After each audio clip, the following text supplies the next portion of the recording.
ಬಹುಶಃ ಸಮಯ ಏನಿದೆ ಒಂದು ಸತ್ಸಂಗದ ಕಾರ್ಯಕ್ರಮವಾಗಿ ಪರಿವರ್ತಿಸಲಿಕ್ಕೆ ಯೋಗ್ಯವಾಗಿರ್ತಕ್ಕಂಥ ತುಂಬ ಸುಂದರವಾದಂಥ ಸ್ವಚ್ಛವಾದಂಥ ಶಿಸ್ತಿನ ಒಂದು ಕಾರ್ಯಕ್ರಮ ಇದಾಗಿರೋದ್ರಿಂದ ಇಂದು ಕಾರ್ಯಕ್ರಮಗಳು ಬಹಳಷ್ಟು ನನಗೂ ಇದ್ದಾವೆ. ಅವರಿಗೆ ಸನ್ಮಾನವನ್ನು ಗೌರವವನ್ನು ಸಮರ್ಪಣೆ ಮಾಡಲಿಕ್ಕೆ ನೀವು ಕೂಡ ಕಾದು ಕೊಡ್ತಿದ್ದೀರಿ. ಇಂತಹ ಹೊತ್ತಿನಲ್ಲಿ ಹೆಚ್ಚು ಮಾತನಾಡಲಿಕ್ಕೆ ಅವಶ್ಯಕತೆ ಇಲ್ಲ ಅಂತ ಭಾವಿಸ್ತೇನೆ. ಕಾರಣ ನಮ್ಮ ಈ ಸಂಸ್ಥೆ ಕೇವಲ ಕಟ್ಟಡಗಳನ್ನು ಕಟ್ಟಿ ಬೆಳೆಸಿರ್ತಕ್ಕಂಥ ಸಂಸ್ಥೆ ಅಲ್ಲ, ಹಲವಾರು ರೀತಿಯ ಶಿಸ್ತುಗಳನ್ನು ಡಿಸಿಪ್ಲಿನನ್ನು ಮೈಗೂಡಿಸ್ಕೊಂಡು ಬೆಳೆದಿರ್ತಕ್ಕಂಥ ಒಂದು ಸಂಸ್ಥೆ ಇದು. ಅದರಲ್ಲಿಯೂ ಮುಖ್ಯವಾಗಿ ಸಮಯಕ್ಕೆ ಬಹು ಬೆಲೆಯನ್ನು ಕೊಟ್ಟಂಥ ಪುಣ್ಯ ಪುರುಷನ ಒಂದು ಸಂಸ್ಥೆ ಇದು. ಹಾಗೆ ನಾನು ಕೇಳಿದೆ, ಓದ್ತಾ ಇದ್ದೆ, ಸಮಯಕ್ಕೆ ಎಷ್ಟು ಬೆಲೆಯನ್ನು ಕರಿಯಪ್ಪನವರು ಕೊಡ್ತಾ ಇದ್ರು ಅಂತ. ಇಲ್ಲಿರ್ತಕ್ಕಂಥ ಮಕ್ಕಳು, ನಮ್ಮೆಲ್ಲರ ಕಥೆಗಳು ಆಗಿದೆ, ಇಲ್ಲಿರ್ತಕ್ಕಂಥ ಮಕ್ಕಳಿಗೆ ಆದರ್ಶಗಳು ಓದಬೇಕಾಗಿದೆ. ಇದೇ ನಿಮ್ಮ ಗೇಟ್ನಲ್ಲಿ ಕರಿಯಪ್ಪನವರು ಅಂದಿನ ಮುಖ್ಯಮಂತ್ರಿಗಳಾಗಿದ್ದಂಥ ನಾಡು ಕಂಡ ಹಲವಾರು ಶ್ರೇಷ್ಠ ಮುಖ್ಯಮಂತ್ರಿಗಳು ಅವರು ಕೂಡ ಒಬ್ಬರು.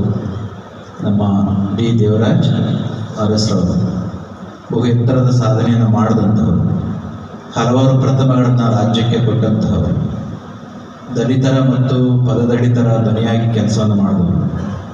ಕರಿಯಪ್ಪನವರ ಬಗ್ಗೆ ವಿಶೇಷವಾದ ಆಸ್ಥೆಯನ್ನು ಅಭಿಮಾನವನ್ನು ಇಟ್ಕೊಂಡಿದ್ದವರು.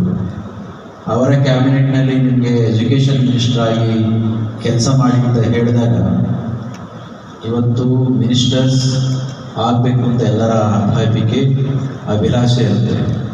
ಆದರೆ ಸ್ವತಃ ಮುಖ್ಯಮಂತ್ರಿಗಳನ್ನೇ ಕರಿಯಪ್ಪನವರಿಗೆ you take the responsibility of leading and heading the education department of the state ಅಂತ ಹೇಳಿದಾಗ ಅವರು ಒಂದೇ ಮಾತನ್ನು ಹೇಳಿದ್ರಂತೆ, ನಾನು ಕಟ್ಟಿರೋ ವಿದ್ಯಾಸಂಸ್ಥೆ ಕಥೆ ಏನಾಗಿತ್ತು, ರಾಜ್ಯದ ವಿದ್ಯಾಮಂತ್ರಿ ಇಡೀ ರಾಜ್ಯವನ್ನು ಸುತ್ತಲಿಕ್ಕೆ ಹೋಗಿ ನನ್ನ ತಾಲೂಕಿನ ವಿದ್ಯಾಸಂಸ್ಥೆ ಹೊರಟೋಗ್ತದೆ, ಅದಕ್ಕೋಸ್ಕರ ನಿಮ್ಮ ಮಂತ್ರಿ ಪದವಿ ಬೇಡ ಅಂತ ಹೇಳಿ ನಯವಾಗಿ ತಿರಸ್ಕಾರ ಮಾಡಿದಂತಹ ಶಿಸ್ತಿನ ಮನುಷ್ಯ ಕರಿಯಪ್ಪನವರ ವಿದ್ಯಾಸಂಸ್ಥೆಯನ್ನು ನಾವು ಕೊಡ್ತಿದ್ದೇವೆ. ನಾನು ಹೇಳಿ ಹೊರಟದ್ದು ಖಂಡಿತ ಅದಲ್ಲ, ಅವರ ಸಮಯದ ಒಂದು ಶಿಸ್ತಿನ ವಿಚಾರಕ್ಕೆ. ದೇವರಾಜ ಅರಸ್ ಒಡೆಯರವರು ಇಲ್ಲಿ ನಮ್ಮ ಕನಕಪುರ ತಾಲೂಕಿನ ಒಂದು ಅಣೆಕಟ್ಟೆಗೆ ಶಂಕುಸ್ಥಾಪನೆ ಮಾಡಲಿಕ್ಕೆ ಅಂತ ಬರೋ ಹೊತ್ತಿನಲ್ಲಿ ಅಲ್ಲಿಗೆ 10:30 ಹೋಗಬೇಕಾಗಿತ್ತು ಅಂತ.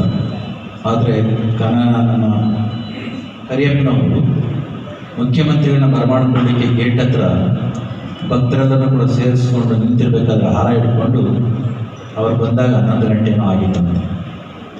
11 ಗಂಟೆಗೆ ಎಷ್ಟೊತ್ತು ಬೇಕಾದ್ರೂ ಕಾಯ್ತಾ ಇರೋದು ಬೇರೆಯವರಾಗಿದ್ದಾರೆ. ಅವರು ಬಂದ ತಕ್ಷಣ ಅವ್ರು ಯಾವಾಗಾದ್ರೂ ಬರಲಿ, ಸಮಯಕ್ಕೆ ಬಂದಿಲ್ಲ ಅಂತ ಹೇಳಿ ಕರಿಯಪ್ಪನವರು ಬೇಸರ ಮಾಡಿಕೊಂಡು ಕೋಪ ಮಾಡ್ಕೊಂಡು ಹೊರಗಡೆ ಬಂದು ಕೊಡ್ತಿದ್ದರು. ದೇವರಾಜ ಅರಸವರು ಬಂದಾಗ ಸುತ್ತಮುತ್ತ ನೋಡಿದ್ರು, ಇರಬೇಕಾದ ವ್ಯಕ್ತಿ ಇಲ್ಲ, ಯಾರು ಕರಿಯಪ್ಪನವರೇ ಇಲ್ಲ. ಅದಕ್ಕೋಸ್ಕರ ಅವ್ರ ಹತ್ರ ಬಂದು ಅವರು ಹೇಳಿದಂತೆ ಬರೋ ದಾರಿಯಲ್ಲಿ ತುಂಬ ಜನ ಇದ್ದರು, ಲೇಟಾಗೋಯಿತು ಹಾಗೆ ಅಂತ ಹೇಳಿದಾಗ ನಾವಾಗಿದ್ರೆ ಏನು ಹೇಳ್ತಿದ್ದು ಗೊತ್ತಿಲ್ಲ. ಕರಿಯಪ್ಪನವ್ರು ಹೇಳಿದ್ರಂತೆ, ನಿಮ್ಗೆ ಅಷ್ಟು ಪ್ರಜ್ಞೆ ಬೇಡ, ದಾರಿನಲ್ಲಿ ಜನ ಇರ್ತಾರೆ, ಸಮಯ ಎಷ್ಟು ಡಿಸ್ಟೆನ್ಸ್ ಎಷ್ಟು ಟೈಮ್ ಹಿಡಿಯುತ್ತೆ ಗೊತ್ತಿರುತ್ತೆ. Being a chief minister you have to calculate all these things.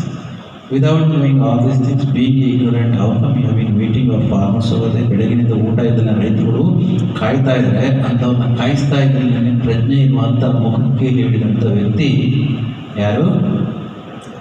ನಮ್ಮ ಕರಿಯಪ್ಪನವರು.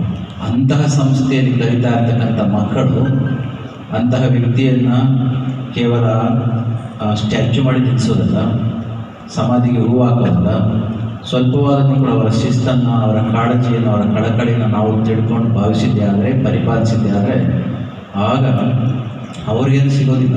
ನಮಗೆ ಕೃಷಿ ಕ್ಷೇತ್ರದಲ್ಲಿ ಮಾಡಿದ್ದಾನೆ. ಈ 3 ವರ್ಷದಿಂದ ಒಂದು ವಿದ್ಯಾಕ್ಷೇತ್ರದಲ್ಲಿ ಮಾಡುವಂಥ ಒಂದು ಅವಕಾಶಗಳು ನನ್ನ 4 ಕ್ಷೇತ್ರದಲ್ಲಿ ಬಂದಿದೆ.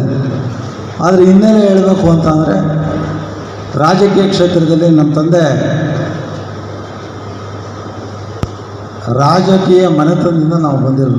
ನಮ್ಮ ತಂದೆ ಇಲ್ಲಿ ತಾಳಕೋಟೆ ಪ್ರೆಸಿಡೆಂಟ್ ಆಗಿದ್ರು ಆವಾಗ ಕರಿಯಪ್ಪನವ್ರ ಕಾಲದಲ್ಲಿ. ಅದಾಯಿತು, ನಾನು ಬಂದಾದ ಮೇಲೆ ನಾನು ಒಂದು ಸ್ವಲ್ಪ ಕಾಂಗ್ರೆಸ್ ಹಿನ್ನೆಲೆ ಫ್ಯಾಮಿಲಿ ನಂದು. ಅಷ್ಟೊಂದು ಶಿವಕುಮಾರ್ ಅವರು ನಾನು ಬರೋಕ್ಕೆ ಮುಂಚೆ 1 ವರ್ಷ 2 ವರ್ಷ ಮುಂಚಿತವಾಗಿ ಕನಕಪುರ ತಾಲೂಕು ಒಂದು ರಾಜಕಾರಣ ಶುರು ಮಾಡಿದವರು ಅವರು. ನನಗಿಂತ 1 ವರ್ಷ ಕಿರಿಯವರು.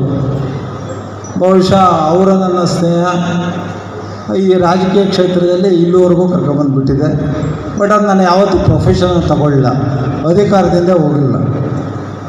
ಆದರೆ ಈ ರಾಜಕೀಯ ಉಪಯೋಗಿಸ್ಕೊಂಡು ಸಮಾಜ ಸೇವೆ ಮಾಡುವಂಥ ಕೆಲಸದಲ್ಲಿ ನಾನು ತೊಡ್ಕೊಂಡವು. ನಾನು ಯಾವುದೇ ಕಾರಣಕ್ಕೂ ಅಧಿಕಾರದಿಂದ ಓದುವುದಿಲ್ಲ. ನಿಮಗೆಲ್ಲ ಕೆಲವ್ರು ಗೊತ್ತಿದೆ, ನಾನೇ ರಾಜಕೀಯ ಪ್ರೊಫೆಷನಲ್ನ ನಾನು ತೊಗೊಂಡಿದ್ರೆ ಬಹುಶಃ ನಾನು ಶಿವಕುಮಾರ್ ವಿರೋಧಿ ರಾಜಕಾರಣ ಮಾಡ್ಕೊಂಬಂದಿದ್ರೆ ನನಗೆ ಸಾಕಷ್ಟು 3-4 ಸತಿ ಅವಕಾಶ ಬಂದಿದ್ದು. ಆದರೆ ನನ್ನ ಶಿವಕುಮಾರ್ ವಿಶ್ವಾಸಕ್ಕೆ ನಾನು ಅವ್ರ ಹಿಂದೆಯೇ ರಾಜಕೀಯದ ಲಾಭಕ್ಕಿಂತ ಆ ಸ್ನೇಹಿತನಕ್ಕೆ ಹೋದವನು ನಾನು. ಸೊ ಹಾಗಾಗಿ ಆ ರಾಜಕೀಯದ ಹಿನ್ನೆಲೆ ಆಯಿತು. ಇನ್ನು ಸಮಾಜ ಸೇವೆ ನೋಡಿ, ಈಗ ಕನಕಾಂಬರಿ ಬಂದಿದ್ರಿ ಒಕ್ಕೂಟ ಅಂತ, ಸಾಕಷ್ಟು ಸಮಾಜ ಸೇವೆಯಲ್ಲಿ ನಾನು ತೊಡ್ಕೊಳ್ಳೋಕ್ಕೆ ನನಗೆ ಪ್ರೇರಣೆ ಏನಂತಂದರೆ 2. ಒಂದು, ನಾನು ಬಡತನ ಫ್ಯಾಮಿಲಿಯಿಂದ ಬಂದವನಲ್ಲ ನಾನು. ಆದರೆ ಬಡತನವನ್ನು, ಶೋಷಣೆಯನ್ನು, ಜನಗಳ ಕಷ್ಟ ಸಿಕ್ಕೊಳ್ಳೋಣ ನಾನು ಚಿಕ್ಕದ್ರಿಂದನೇ ನಾನು ಭಾರಿ ಹತ್ತಿರದಿಂದ ನೋಡಿ ಬೆಳೆದವನು ನಾನು. ಯಾಕೆ ನಮ್ಮ ತಂದೆನೂ ರಾಜಕಾರಣ ಆಯಿತು. ಹಾಗಾಗಿ ಅದ್ರ ಜೊತೆಗೆ ನಾನು ಹೈಸ್ಕೂಲನ್ನು ರಾಮಕೃಷ್ಣಾಶ್ರಮದಲ್ಲಿ ಓದಿದೆ ನಾನು. ಬಹುಶಃ ಅಲ್ಲಿ ಕಲಿತಂಥ ಸಂಸ್ಕೃತಿ, ಸಂಸ್ಕಾರ, ಆ ಸೇವಾ ಮನೋಭಾವ ದೊರಕಿದೆ. 2003ನೇ ಇಸ್ವಿನಲ್ಲಿ ಕರ್ನಾಟಕದಲ್ಲಿ ಅತ್ಯುತ್ತಮ ತೋಟಗಾರಿಕಾ ರೈತನ ಪ್ರಶಸ್ತಿಯನ್ನು 2003ರಲ್ಲಿ ಡಾಕ್ಟರ್ M.H. ಮರಿಗೌಡರ ಹೆಸರು ಕೊಡುವಂಥ ಒಂದು ಗೌರವವನ್ನು 2003ನೇ ಇಸ್ವಿಯಲ್ಲಿ ನಾನು ಓದಿದಂಥ ಯೂನಿವರ್ಸಿಟಿಗೆ ನಾನು ಪಡೆದಿದ್ದು. ಈಗ ಆಲ್ಮೋಸ್ಟ್ 23 ವರ್ಷ ಆಗಿದೆ. 23 ವರ್ಷ ಆಗಿದೆ. ಈಗ ನಾನು ಓದಿದಂಥ ಅದೇ ವಿಶ್ವವಿದ್ಯಾನಿಲಯದಿಂದ ನನ್ನ ಸಾಧನೆ ಸೇವೆಯನ್ನು ಗುರುತಿಸಿ ಅದೇ ವಿಶ್ವವಿದ್ಯಾನಿಲಯದಿಂದ ನನಗೆ ಗೌರವ ಡಾಕ್ಟರೇಟ್ ಸಿಗ್ತಾ ಇರೋದು ಬಹುಶಃ ಇದು ದೇವರ ಆಶೀರ್ವಾದ ಇಲ್ಲ, ಇನ್ನೇನೂ ಇಲ್ಲ ಅಂತ ಭಾವಿಸಿದ್ದೇನೆ. 2ನೇದಾಗಿ ಇವತ್ತು ಆರ್ಯ ಸಂಸ್ಥೆ ಅಧ್ಯಕ್ಷನಾಗಿದ್ದೇನೆ ನಾನು. ಏನು ಆರ್ಯ ಸಂಸ್ಥೆ ಕರಿಯಪ್ಪನವರಿದ್ದ ಕಾಲದಲ್ಲಿ, ನಮ್ಮ ತಂದೆ ಅವರ ಒಡನಾಡಿಗಳಿದ್ದ ಕಾಲದಲ್ಲಿ ನಾನು ಈ ಕಾಲೇಜಲ್ಲಿ PUCಯನ್ನು ಓದಿದವನು. ನಾನು ಓದಿದ ಕಾಲೇಜಲ್ಲೇ ನನಗೆ ಆ ದೇವರು ಜನಗಳು ಆಶೀರ್ವಾದ ಮಾಡಿ ಇಲ್ಲಿ ಅಧ್ಯಕ್ಷನ ಮಾಡಿ ಬಹುಶಃ ಇದೇ ಸಂಸ್ಥೆಗೆ ಹೆಚ್ಚಿನ ಸೇವೆಯನ್ನು, ಯಾಕೆಂದರೆ ನಮಗಿನ್ನು ವಯಸ್ಸು ಹತ್ತತ್ರ ಬರ್ತಾ ಇರುವಂಥ ವಯಸ್ಸು 66 ವಯಸ್ಸು ಅಂತಂದರೆ ನಾವು ಇನ್ನೂ ಒಂದು 56 ವರ್ಷದ ಸಾಮ್ರಾಜ್ಯ ಕಟ್ಟೋರಲ್ಲ. ನಮ್ಮ ಜೀವನದ ಕೊನೆಯ ದಾರಿಯನ್ನು ಒಂದು ಒಳ್ಳೆಯ ಸೇವೆಗೆ ದೇವರು ತಂದು ಬಿಟ್ಟಿದ್ದಾನೆ ನನಗೆ ಅಂತ ಅದು ನಾನು ಭಾವಿಸಿದ್ದೇನೆ. ಹಾಗೆಯೇ ಬಹುಶಃ ನಮ್ಮ ತಾಲೂಕಿನ ಜನಗಳಿಗೆಲ್ಲ ಗೊತ್ತು, ನಾನು 1985ನೇ ಇಸ್ವಿನಲ್ಲಿ MSc ಮುಗಿಸ್ಕೊಂಡು ನಾನು ಊರಿಗೆ ಬಂದ. ನಾನು ಬಹುಶಃ 40 ವರ್ಷದ ಪಯಣ ನಂದು. ಈ ಪಯಣದಲ್ಲಿ ನಾನು 3-4 ಕ್ಷೇತ್ರದಲ್ಲಿ ಸೇವೆ ಮಾಡಿದ್ದೀನಿ. ಬಹುಶಃ ಇಷ್ಟೊಂದು ಮಟ್ಟದಲ್ಲಿ ನಾನು ಸಮಾಜ ಸೇವೆಯಲ್ಲಿ ತೊಡ್ಕೊಳ್ಳೋಕ್ಕೆ ನನಗೊಂದು ಅವಕಾಶ ಆಯಿತು. ಹಾಗೆಯೇ ನಾನೇನು ಎಜುಕೇಷನಿಸ್ಟ್ ಅಲ್ಲ ನಾನು. ನನಗೆ ಇವರು ಶಿವಕುಮಾರ್ ಹೇಳ್ದಂಗೆ ನನಗೆ ಭಾರಿ ಒತ್ತಡ ತಂದು ಇಲ್ಲಿ ಬರಬೇಕು, ಈ ಸಂಸ್ಥೆಗೆ ಅಧ್ಯಕ್ಷನಾಗಬೇಕು ಅಂತ ನನಗೆಲ್ಲ ಹಿಂಸೆ ಮಾಡಿದಾಗ ನಾನು 6 ತಿಂಗಳು ಟೈಮ್ ತೊಗೊಂಡೆ.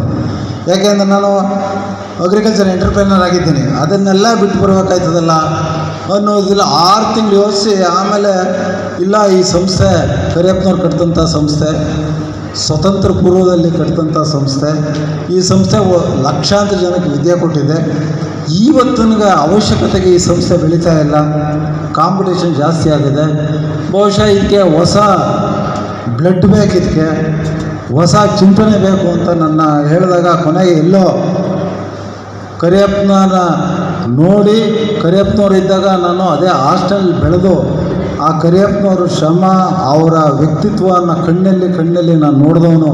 ಕೊನೆಗೆ ನಾನು ಒಪ್ಕೊಂಡು ಇಲ್ಲಿ ಬರುವಂಥ ಸಂದರ್ಭ.